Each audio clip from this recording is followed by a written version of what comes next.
What's up guys, Everything Apple Pro here and the mammoth arises. The Samsung Galaxy Note 8 is here with its dual lens camera, massive 6.3-inch display, and it's basically the embodiment of a Samsung Galaxy S8 in a Note shell. So let's see how it compares to Apple's biggest and best offering at this time, which would be the iPhone 7 Plus. Yes, I know the iPhone 8 is practically here and I will test it with it when it comes out, but it's not here now, is it?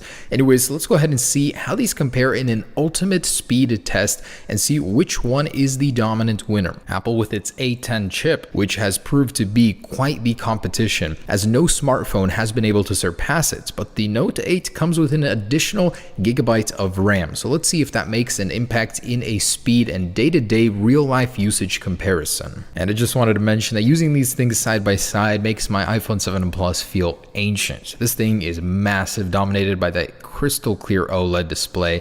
It looks great. Anyways, let's jump into the real world usage test. So with all of the apps cleared from the app switcher, I'm going to start by launching the clock and starting a timer. This is testing a bunch of applications that you would use on a day-to-day basis, Instagram, Snapchat, take some pictures, and the Note 8 and iPhone 7 Plus are butting heads. They are just keeping up to one another. So in Photoshop Express, we're going to be editing an 8K image and exporting it. And at this point, this is the closest I've ever seen a phone come to the iPhone 7 Plus. The OnePlus 5 was close because of the lack of animations, but both here are incredibly fast. The Note 8 loads Minecraft faster, jumping into Super Mario Run. They're still at the same spot in this test. So it definitely tells me the extra 2 gigabytes of RAM on the Note 8 are probably helping. Maybe it's the Android 7.1.1 optimization, because the Galaxy S8 started to fall behind at this point.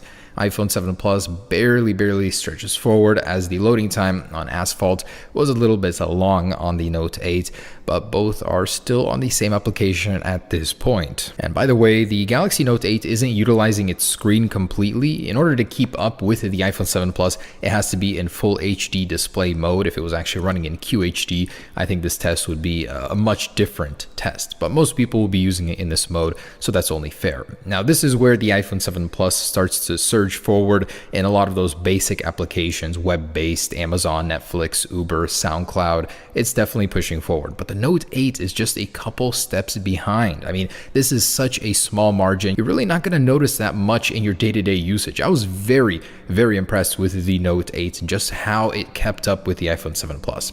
Anyways, once we started editing a video or importing one into a video editor, Video Shop, this is a 4K, about a minute and a half video, and it's the exact same format on both devices. This is where the Note 8 started to fall behind. It took a lot longer for it to prepare the video clip and then to compile it and export it to the gallery. So in the meantime, the iPhone 7 Plus is on round 2. The iPhone has always been a champ of keeping apps running in the background, having them stay exactly where they were when you last left them, no matter how many you have open. So while the Galaxy Note 8 was still compiling the video, the iPhone 7 Plus was making the rounds into already opened applications and ready to go. So that's a round 2 for the iPhone 7 Plus on 10.3.3, which is pretty dang good. And it comes in at 31 seconds for round 2. Round 1 was 2 minutes and 49 seconds. That's very consistent with past results I've had in these kind of tests. So the Note 8 just finishes up now at 4 minutes and 29 seconds for round 1. And jumping into round 2, you can see that all of the applications are already loaded. The Maps, Photoshop Express, exactly where it was left. Export this one once again. We got Minecraft and Mario Run. So everything was where I left it for the most part. There was a slight pause for some of the applications when loading it where there wasn't on the iPhone, but this is a huge improvement over the Samsung Galaxy S8 if you remember that test. I'm hoping that Samsung continues to optimize that as well, but the Note 8 with its extra 2 gigabytes of RAM is definitely better. So overall, 5 minutes to finish this test. Round 2 was 37 seconds, so very close to round 2 on the iPhone. Alright, so next up, I would like to do a startup test. So both of these did very well. The Galaxy Note 8 was very close in the apps. It's only when it began compiling the video, the 4K, about minute and a half video, that it started to struggle and fall behind. Otherwise, it is very capable. I can tell. I mean, 6 gigs of RAM really helps. All the apps that on the Galaxy S8 weren't refreshed before definitely were on this guy. Anyways, just just a quick little test. It doesn't really mean much to startup, but with all of the apps still opened, let's go ahead and turn these guys off and turn them on at the same time. Now, the one on the left, the Galaxy Note 8, is running Android 7.1.1. My Galaxy S8 Plus doesn't even have that yet, so it's definitely ahead of it. We'll see if that changes anything. This one, iOS 10.3.3, but it's about to be updated to iOS 11 soon. Starting up in 3, 2, 1, and they are off. So there it is. The newest Galaxy Note 8 versus the iPhone. Now this one has a 10nm processor, which is ahead of this guy. The iPhone 8 is going to get a 10nm one, but this thing is already ahead of it technically in the actual nanometer size. So wow, that was surprisingly quick. If it weren't for the T-Mobile logo, maybe it would have been more evenly matched. But both are surprisingly quick. They're using very, very fast storage, so boot up times really aren't even a problem. Never have been really on phones. Anyways, so from here, let's just go ahead and do a general speed comparison. All right, so I'm gonna go ahead and clear the app switchers. Of course, I do envy the Galaxies. They can just do it with one click right there. There's a lot of stuff that I do appreciate about the Galaxy phones for sure. Don't get me wrong, just because I'm an Apple channel doesn't mean I don't credit them where credit is due. I love a lot of these smaller things that make life easier for sure. Anyways, let's go ahead and launch some of those applications side by side to get a more even representation. So Snapchat, 1, 2, 3. Wow, it actually loaded almost 2 times as fast on the Note 8. Instagram, 1, 2, 3. Definitely loaded faster. This one was still refreshing. On the Note 8, it was faster. So camera, 1, 2, 3. About the same there. Both very good. Google Maps, 1, 2, 3. Wow, on the iPhone, that one loaded faster for some reason. Photoshop Express, 1, 2, 3. And on the iPhone, loaded up faster. Cool. Minecraft, 1, 2, 3. And looks like, oh no, Galaxy Note 8. It was a little drawn out there, but did finish up faster. Mario Run, 1, 2, 3. So far, the Note 8 is owning the iPhone in most areas. That's crazy. Loaded here first.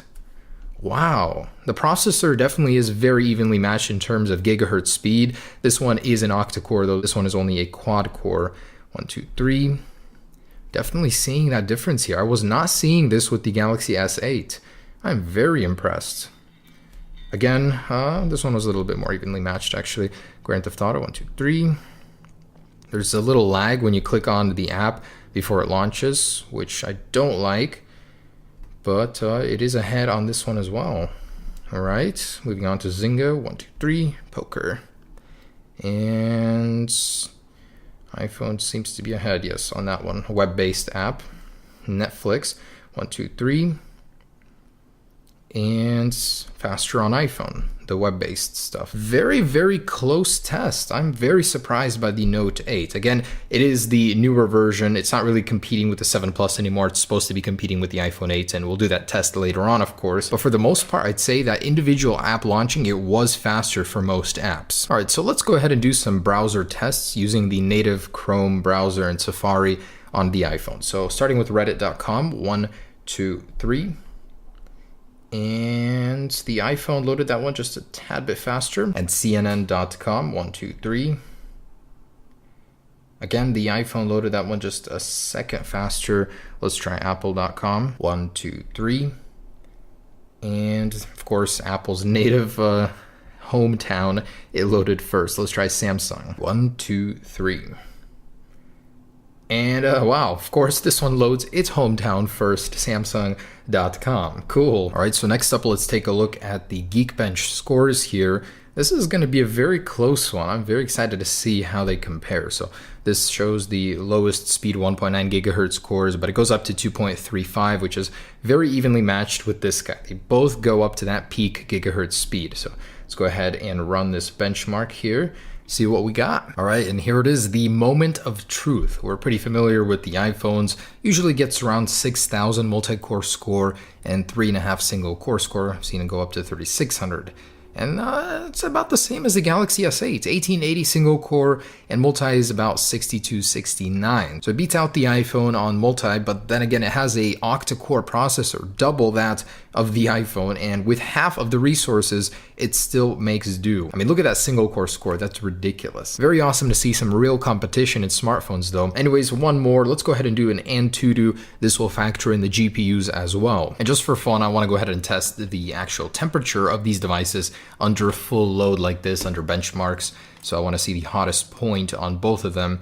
I mean, I know the Galaxy Note series hasn't had a very good history with heat and the battery issue. So let's see how hot this one gets. 99 degrees. Dang, I did not expect that. The iPhone heats up more than the Note 8 to 104.1. Maybe because it has less area for heat dissipation. It does have a bigger display. I don't know. Interesting. And wow, there is something I did not expect. The Galaxy Note 8 schooled the iPhone 7 Plus. About 46,000 more points in the Antutu benchmark. Last thing I wanted to test is the fingerprint sensor speed. Gonna be a pain with it on the back, but let's see how it competes in terms of speed. All right, now this may take a few tries. It's very hard to find that positioning on the back of this phone. It gets even harder than the S8 because it's larger. 1, 2, 3. Ooh, there we go. No animation like the iPhone. Gets in faster. 1, 2, 3. Definitely faster. Let's try screen on. And 1, 2, 3. Yeah, definitely faster here as well. It's the animation on the iPhone that kills it. All right, guys, so there it is. That is the Samsung Galaxy Note 8, a very capable device, but we're gonna have to see how it competes with its true competitor, the iPhone 8, in just a couple weeks here. Either way, Qualcomm Snapdragon 835, great processor. This thing definitely handles memory very well, doesn't reload apps like the Galaxy S8 Plus, a definite improvement over the S8 series. Hope you guys enjoyed this video. Stay tuned for more. Peace.